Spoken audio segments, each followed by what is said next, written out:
Hello, everyone, and welcome to Hypno LA Presenter Series. Today, we welcome to the stage an amazing manifester, certified clinical hypnotherapist.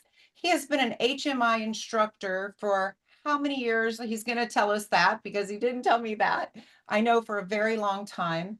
An NLP, MER, and Law of Attraction trainer.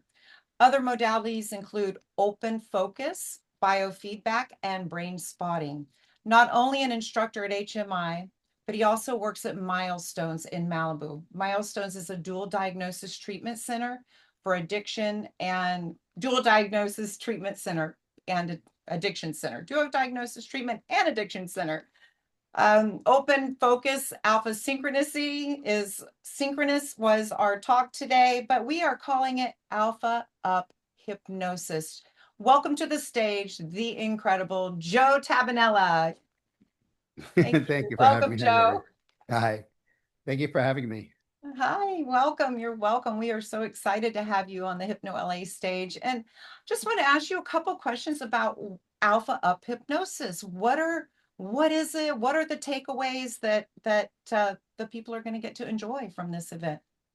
Um, yeah, I can't wait. I can't wait to share this. It's one of I think, the missing links here to working with negative emotions and also understanding how to be in the right state when you're manifesting. Okay, so when it comes to dealing with emotions, as you know, whether it's EMDR, brain spotting, inner child work, IFS, parts integration, MER, fast phobia, no matter what it is, IEMT, right? Whatever it is, if the brain is not in the right state when they're processing emotion, as you know, some people will get stuck. They'll feel this, it's just not moving, nothing's happening. It feels like a block or this big concrete, ice ball, right?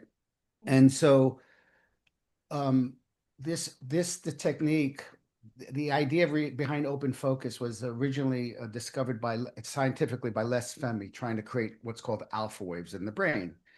And he was trying to create alpha waves. Why is that important? Because alpha waves are the default network of the central nervous system. It's more like, not the default, but more like the idle frequency of the central nervous system. If the brain's in alpha, you're not asleep, and you have nothing to process in the external world, which means you're kind of safe. You're like one with everything, right? So when you deal with something, your brain gets a little busy, right? And then once you understand that fireplace or the cat that's on my lap or a dog, your brain starts to go, oh, this is me. This is it. I know how to be with this. It's an extension of me. And so the brain doesn't need a lot of activity when you see it again because it feels like there's no interference pattern. Anyway, by becoming aware of space, and not only space, but diffuse space, what happens is not only does the brain start picking up on big amplitude, and Les Femi tried everything, nothing did this except for being aware of space. Nothing. He tried everything. He tried music, sound bowls, and one day he gave up and he saw, you know how you, when you give up, everything happens, right? He saw a spike in alpha waves on the machine, and he was trying to recreate it, couldn't create it. Then he tried to create it again with his students, and he came across all these scripts and sound bowls and all this stuff. And then he came across a hypnosis script, an old hypnosis script, and it said, can you imagine the space between your ears? And boom, the amplitude was like a factor of 10.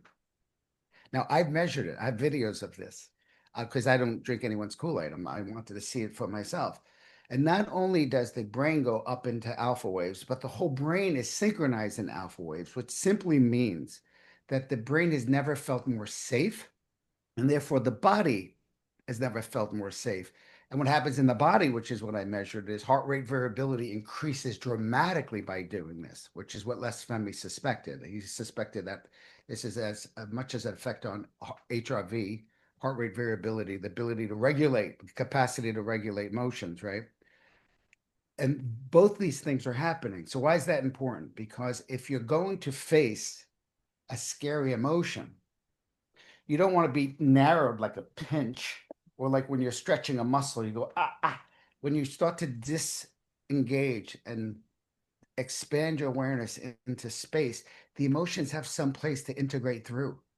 And you can do this with any technique. I do it with, I do brain spotting, inner child IFS, parts integration, EMR, fast phobia, all at the same time while doing alpha synchronous as its baseline. So this is what's really important, because if they can stay out, the emotions will integrate. But if it pulls them in, then they're a mammal again, trying Wow. to be safe. They're not this consciousness that's like the sky is not afraid of comets. Is the sky afraid of comets? No, space is not afraid of comets. Well, we're becoming literally becoming space, or you're fooling the body brain into thinking you're space or God, whatever you want to call it, like this thing that can be affected by matter. And therefore, the emotions that were result of matter and the illusion that you're separate can now have a place to go through. Basically, we become the parent that the child didn't have when they were scared or confused, that just, gave presence to them. It's Yeah. okay. Yeah. Wow, that's incredible. So your students that are going to come in and they're going to actually feel this space. Yeah, we're gonna do demonstrations. I'm gonna see if I can somehow on the app show the video what happens in the heart and the brain, because when we know what's happening, it's more fun to do something when you actually know. Because I've measured about 10 times, and every single time the brainwave goes, the alpha waves go through the roof. So yeah, they're gonna get to not only understand where they want to live, but in this space, this is how you trust. You know, we always talk about getting out of the way, getting out of the way, trust the subconscious, getting out of the way, right? Trust God, let go. This is how you do it. You stay in this spaciousness and you let the body and brain process the data. Your job is not conscious, job is not to process data. Your job is to know what you want, tune into it, and be one with it while the body and brain is processing the data of the world so it can morph into the thing you want. But those Wow. emotions need to come up and, as you know, disengage or integrate, I should say, and then disperse into the bigger version of ourselves rather than just be a reaction, fight, flight, freeze, manipulation, coping mechanisms. And it's a profound, I love it. I love it's it. And it exciting. sounds like you can work it with not just hypnosis, you can have this in coaching work, you Everything. can have it in all of these different areas that you work in and that many of the hypnotherapists and change workers do. So Yeah. that's so exciting. I can't wait for this talk. I really can't. So let me ask you, Joe, a little bit of background about you. How did you become a hypnotist or hypnotherapist? What's your Uh, story? Okay. I'm gonna make it as short, as sweet as possible. Okay, so when I was 19, I had this miraculous experience happen where I became one with everything. I didn't realize at the time I was going into alpha synchronous. I became one with the money I needed, the loan shark, the fear, the car I needed, everything. I The became loan one with shark, everything. the loan shark. I What? grew up in Brooklyn, so that it's kind Okay. of par for the course. So I became one with everything because I needed this money really bad, and I won the lottery. I won the money I needed, which is today equates to about $20,000, right? Blue collar kid, that's like $1 million, right? And I knew that something about my state had to do with the result. Once I became one with everything and just kind of surrendered, my body did the rest. I was just like, I just wound up at a store and I bumped into it. This synchronistic event happened that was mind blowing. And so, being science minded, I was like, what was this? How come when I shifted my state, the very actions that I took in that state got me the thing I was praying for 2 months? So I spent the rest of my life trying to figure it out, and I did figure it out. I could have given seminars. I really mean it. Could have given seminars and talked about it, and I really understood it. I read everyone who ever talked about it: Neville Goddard, Joseph Murphy, Earl Nightingale. Everybody you can think of. I studied all of it and understood it. But I was an actor, and I was talking about it to a friend of mine. And he's just like, yeah, that's nice. Go manifest the gin and tonic for that guy over there. And I realized I was talking about it, but I wasn't really doing anything. I wasn't really doing it. I was just addicted to the dopamine hit of this makes sense rather than reprogramming myself. And I knew what I needed to do. I just wasn't doing it. So I decided I was either going to prove that this works or never speak about it again, how the law of attraction works. Like really prove it. Yeah. And I said to him, in 3 months, if I'm a working actor, you come to me and ask me what I did. I didn't have to be famous. I just had to be working where I didn't have to bartend. I had no agent at that time, no credits. I was almost 40. If you know anything about acting, it's like winning, you're better off winning the lottery, right? So, and all of a sudden, 3 months later, I'm on a TV series doing these techniques. Now, some of these techniques were downloaded by something, higher self, wise advocate, spirit, I don't know, but they all were downloaded very clearly about what to do, but it wasn't like this direction. It was more just a gentle question, you know. I might get into that in the workshop or but anyway, the bottom line is it changed. And I was so blown away. I did that series and then I did another series, these like nighttime soap operas. But the second soap opera, I was more interested in teaching the extras, like what I did. I was so fascinated. I was like, no, you got to project yourself in front of that. I was a nut about it. And then I did another movie and then I got sick and I had to do it for this thing I had. I thought I was going to die. And I did the same thing and then one day, I was just like, I got to teach people what I figured out and, all the caveats and pitfalls. I really need to do this. And I said, I'm going to do this. And I was about to do it, my own version. And I found out all these principles that I were involved in was in mindfulness, biofeedback, NLP, hypnosis. Everything I read was what I was doing. And then one day I got an email accidentally from a school, a college of hypnosis, right? A college of hypnotherapy, accredited college, and like a 2-year program for clinical work. And I just couldn't believe there was a hypnosis school like 20 minutes from my house. Went there, told the person, sign me up. Like you don't need to sell me, just sign me up. And then that's where it started, where I just can't believe that no one told me this, like how the mind and subconscious works when I was 19 or 18 or growing up. I grew up in a blue collar family. They didn't tell me anything. Yeah.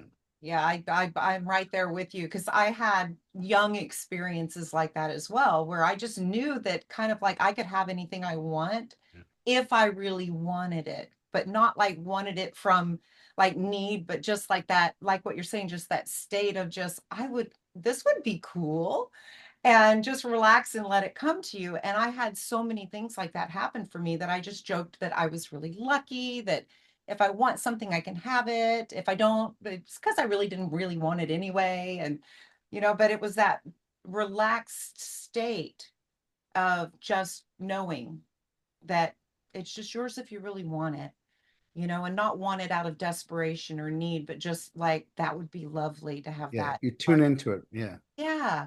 Yeah. And so I had done the same thing for many years and of course found HMI. And that's how we met at HMI College of Hypnotherapy. And you were one of my instructors, incredible instructor. I'm going to say class favorite by far.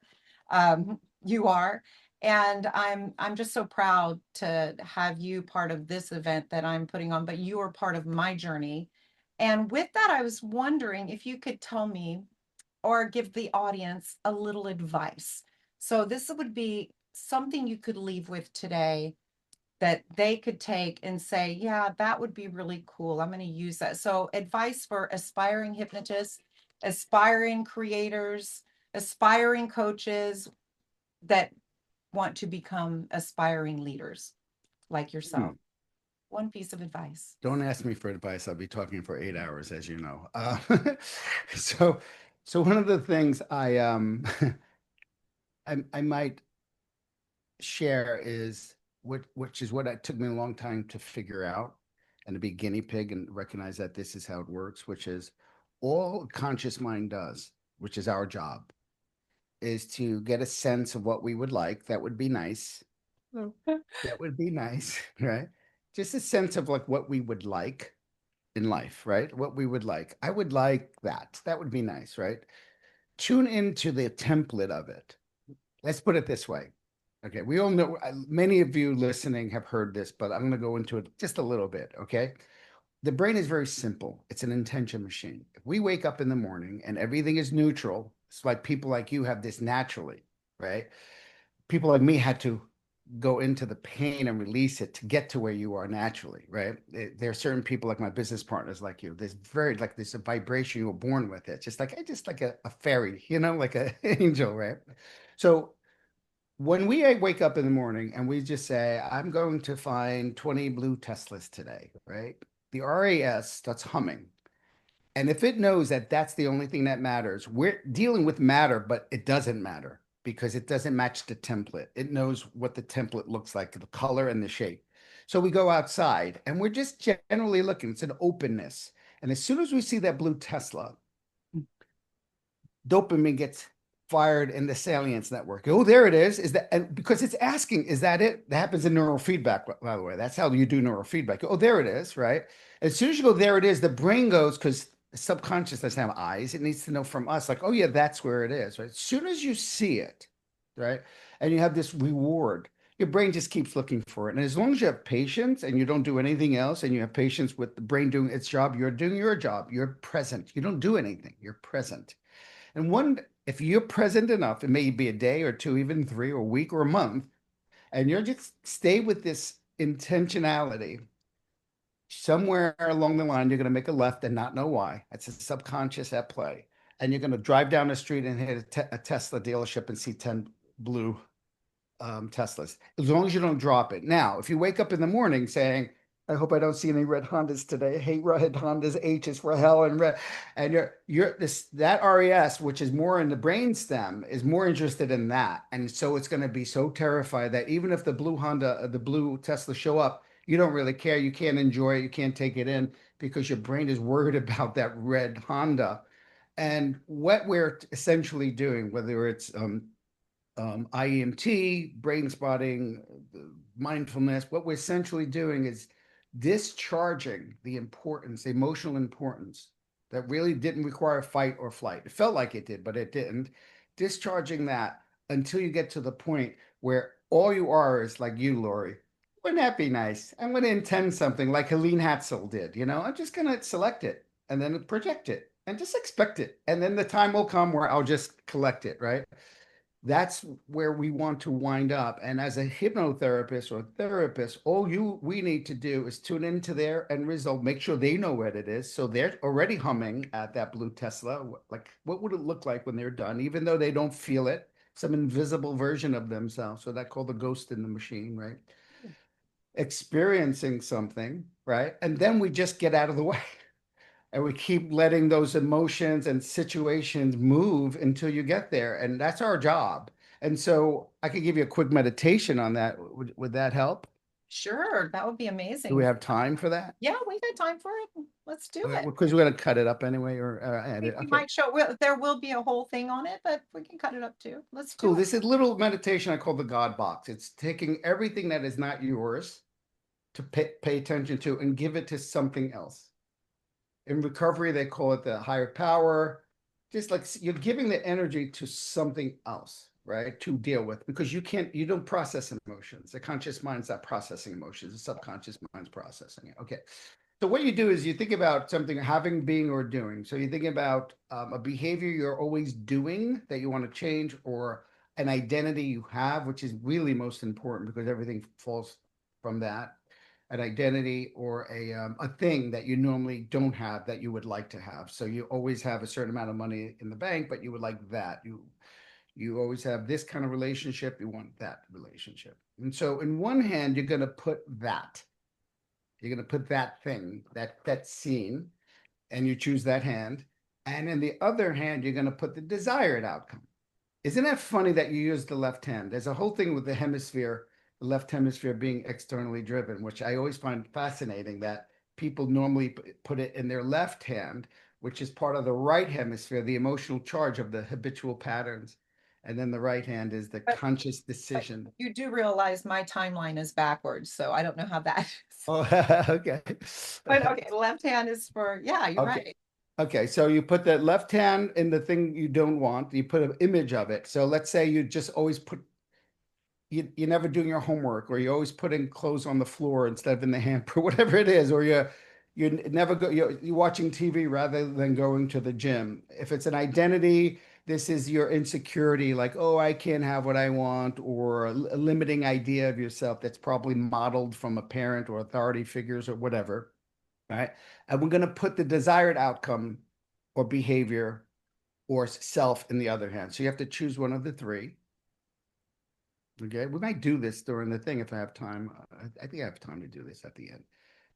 Um, so we're going to put the desired outcome in or behavior in the other hand. Now, whenever we think of this, it's like a blue Tesla holographic. There's no template for it because this is the red Honda, so to speak. Mm-hmm. Okay, all right. So what we're going to do is first thing we're going to do is focus on this one. So the negative one, right? Good.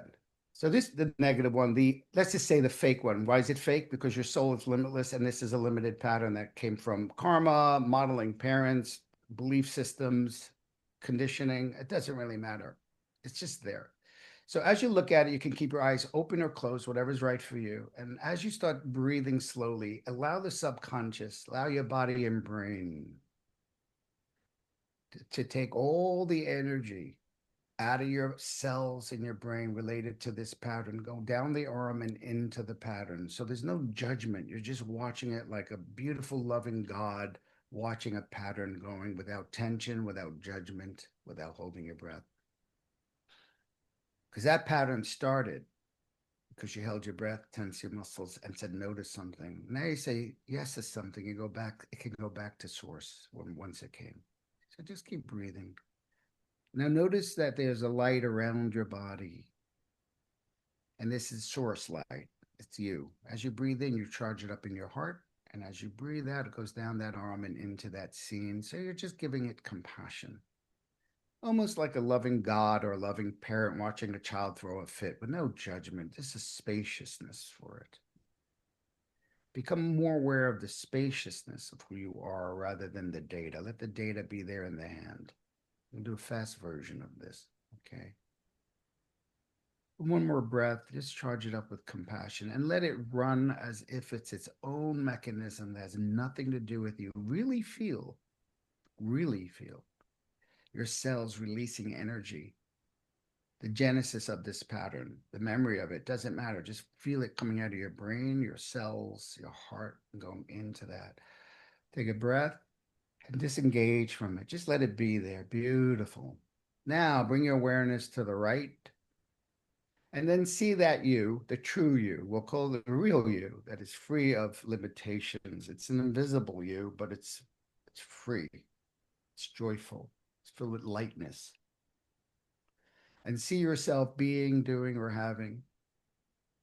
And as you breathe in, that ball of light gets charged in your heart. And as you breathe out, it goes down that right arm into your hand and it charges it up. With each breath, getting bigger. That's right, bigger and brighter. Now, here's the key. Any countervailing image, memory, sensation, feeling, or belief that doesn't belong in that hand, welcome it. Just let it go up the arm, around the shoulder, and into the other hand where it belongs. Just let it be there. So this is pure. We want an apple seed to be an apple seed when you plant it, not an apple seed and half pear tree and half pine tree. This is becoming pure. And you only allow it to be pure by non-judgmental awareness of the other stuff going up the arm and into the other hand. So this is getting brighter with each breath, charging it. And now you can also bring it into your heart. Feel it going up your arm into your heart. You're receiving it as well as you're creating it. Yeah, you can let it do whatever it wants to do. It knows what to do, especially someone like you. That's right. Just stay there for a moment. Now go back to the other hand. And now imagine, you're not imagining, it's true. There's a ball of light underneath that hand, and you're going to that first index finger, and you're unscrewing the knuckle on that index finger. You're unscrewing the knuckle on the index finger. And so as you breathe 3 exhalations, all the color gets drained out. 1, that's right. 2, that's right. And all the color. So it's a black and white scene now on the third one. It's completely black and white. Good. Keep that valve open. There's another valve under the middle finger knuckle. Unscrew that with each breath, 3 breaths. Let the energy drain out of it. So it's a black and white hologram. 3 breaths. Right into that ball of light. We'll call that the God box, that ball of light. It doesn't belong to you. It belongs to something else to process. And one more. Perfect. And now one more valve, your ring finger, unscrew that. And it shrinks with each breath until it's about 1/10 of the other image. Black and white, holographic.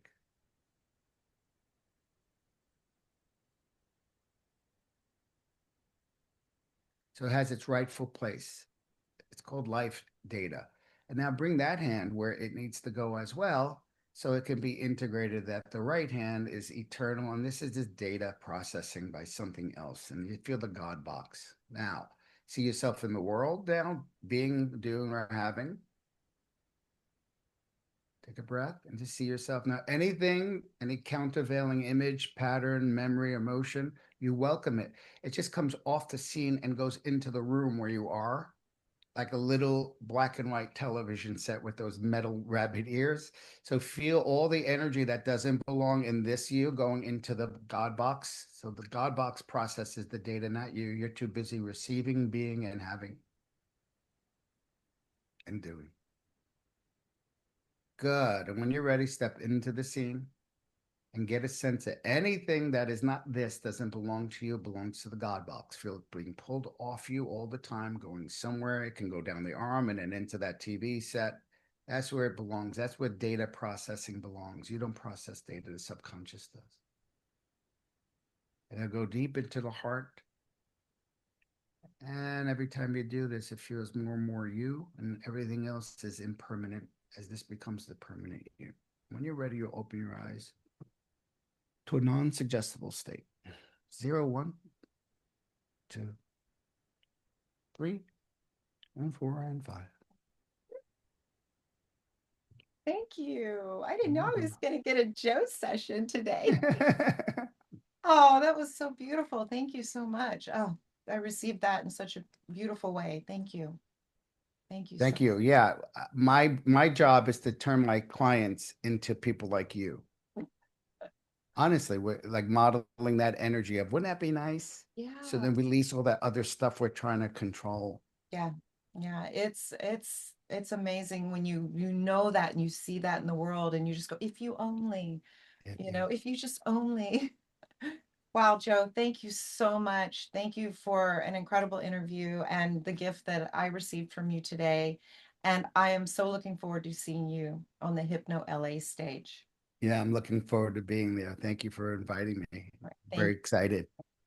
Bye bye. Bye bye. Say goodbye.